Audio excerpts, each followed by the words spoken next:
Hey guys, welcome back to my channel. If you're new here, my name's Caitlin. I'm 23 from Melbourne and I film a lot of YA and MM romance related videos. I also have my own independent online bookstore, Novel Addiction, which I will leave the link to down below if you want to check it out. So today I am back with a recommendations video. I feel like I haven't done one of these in such a long time. I'm always filming reading vlogs or something completely different. But as I was going through and replying to comments and all the ones that I'd missed over the past few months, I saw quite a few video suggestions or requests. One of them being for best friends to lovers MM romance recommendations, which is what I'm here to share with you today. Sticking to my normal recommendations routine, I have 5 MM romances I'm going to be recommending for you. If you want a part 2, just comment down below letting me know because I love filming these videos. I feel like I looked really manic just then. Let's not do that. Alrighty, let's get started. Book 1 on this list is Show Me by Neve Wilder. It's book 3 in her extracurricular activity series, and you don't need to read the other 2 to be able to read this one. It is pretty much a standalone.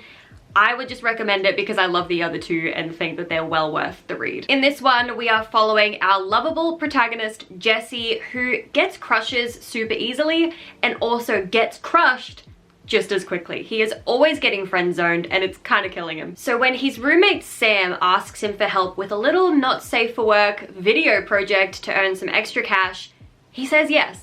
But it doesn't take long for him to realize that Sam is more than he's just good looks, and so to keep himself safe, Jesse needs to friend zone himself this time. The only issue with that is that filming not safe for work things and friend zoning don't really go hand in hand.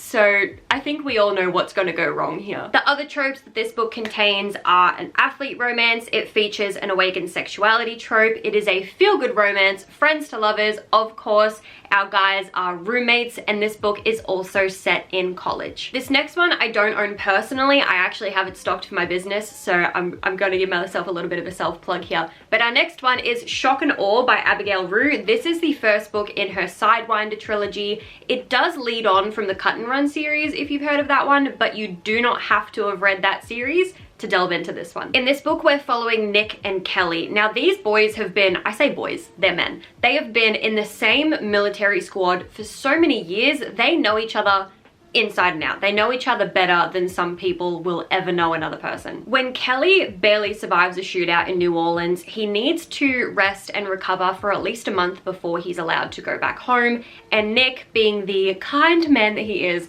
offers to stay with his best friend while he gets back on his feet, and even after he's gone home, just to help him recover. Now, there's a little bit of a forced proximity trope in here because these 2 guys are spending literally every waking minute with each other, and it's because of that that Kelly kind of starts to wonder, what would it be like for him to kiss another man? And when he brings this up to Nick, Nick's kind of like, look, you're my brother, I'll go through with it, I'll help you out with this. And it's just meant to be a test. It's just a brother helping out another brother, but it turns out to be so much more. And so these guys really need to figure out exactly what they mean to one another and if they're going to go through with anything that they feel. The other tropes that feature in this book are an awakened sexuality trope, obviously friends to lovers, and we are also dealing with a law enforcement military type aspect. Another bonus to this trilogy is that it is way less angsty than the Cut and Run series. I'm not someone who can read angsty novels, and so the Cut and Run series was like, really, my heart rate was way higher than it should have been just sitting and reading a book. So this one is definitely much lower in angst levels. Book 3 on this list is Master of Mayhem by Saxon James. This is book 2 in her Frat War series, but again, you do not have to have read the first one before delving in, although I loved it, so I would recommend it. One of our protagonists, Robbie, is the social chair of his frat, Sigma Beta Psi. He kind of delves into absolutely everything head first. He's the life of the party. So when one of these frat brothers and good friends ends up hooking up and having a relationship with another dude, he kind of wants to give it a try and see what all the fuss is about. Brandon, on the other hand, is the risk manager of Sigma Beta Psi. So essentially, his job is keeping Robbie in line. So really, no one is more surprised than him when he ends up volunteering to help out with Robbie's experiment. Now, there are a few other tropes that feature in this book, so I'm just going to read them straight off my screen. We feature an awakened sexuality trope in this novel, a failed casual relationship. This is a feel-good romance. It features a first time scene, friends to lovers, of course, opposites attract, and it's set in college. Book 4, and the second last book on this list, is Irresponsible Puckboy by Finley and Saxon James.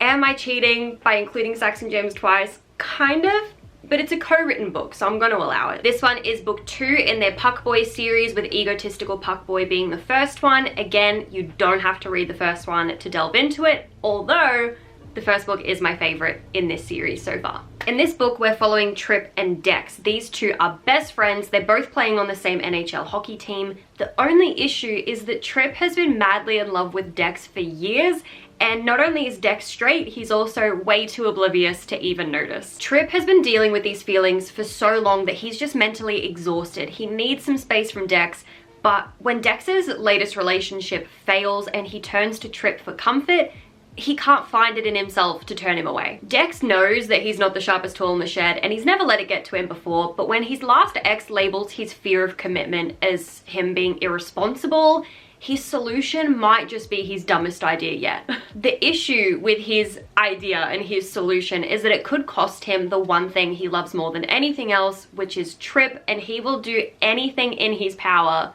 to keep him by his side. The other tropes I had listed for this book is that it's an athlete romance, it features at least one awakened sexuality, it features fake relationships, it's a feel-good romance, has a first time scene, and of course is friends to lovers. Alrighty, the last book on this list, it's book 2 in a series, and it is Playing the Player by Beth Bolden. I feel like I might be cheating a little bit by using this one because these guys weren't best friends for super long before the ball got rolling, but their connection was like instantaneous, so I'm gonna go with it. Logan came to the Miami Piranhas to live his life freely and out of the closet, and then Dylan came to the Piranhas to be their new kicker. But when a water main breaks in the club's hotel, he kind of finds himself homeless for the time being, until Logan swoops in and immediately offers this stranger a spare room in his house, and their friendship is pretty much instantaneous. When someone from Logan's past pops up spewing shit about him and saying that Dylan and Logan's relationship is more than it actually is,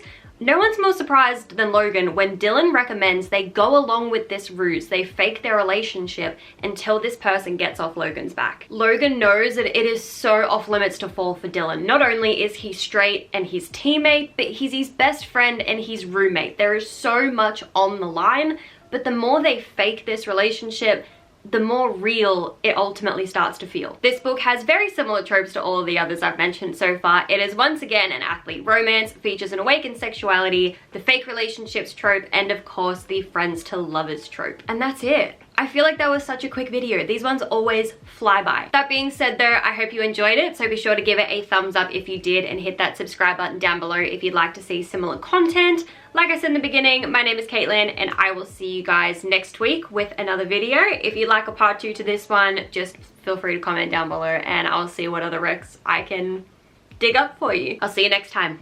Bye.